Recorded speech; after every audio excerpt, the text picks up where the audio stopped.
పీండ్రించాడంటే అది మనకే తెలుసు.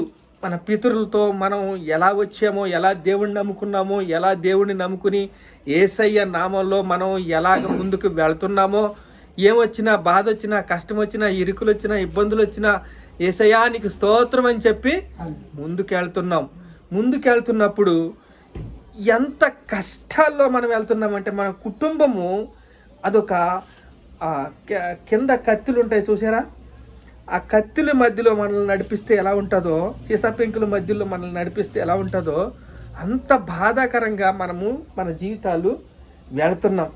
అపవాది చేతిలోంచి మనము ఇడిపించబడ్డాము.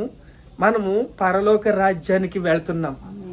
పరలోక రాజ్యానికి వెళ్తున్నప్పుడు మన దారిలో అనేక ఇబ్బందులు, ఇరుకులు, ఆటంకాలు సృష్టించి మనల్ని ఏం చేస్తున్నాడు?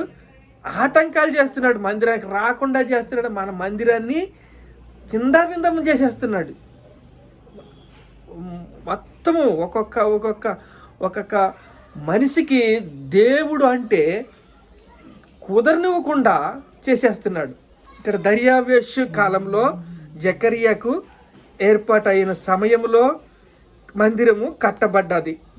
ఈరోజు యేసుక్రీస్తు పుట్టి మనకి లోకరక్షకుడు జన్మించి, నేడే రక్షకుడు మీ కొరకు జన్మించి ఉన్నాడు. ఆయన ప్రభు అయిన క్రీస్తు జన్మించి 2000 సంవత్సరాలు అయినప్పటికీ ఇప్పటికీ కూడా మనల్ని అపవాది చేతిలోంచి విడిపించి తన స్వరక్తం ఇచ్చి కొని మనల్ని ప్రేమించి మనల్ని జ్ఞాపకం చేసుకుని మనల్ని ఏం చేస్తున్నాడు? కాపాడుతున్నాడు.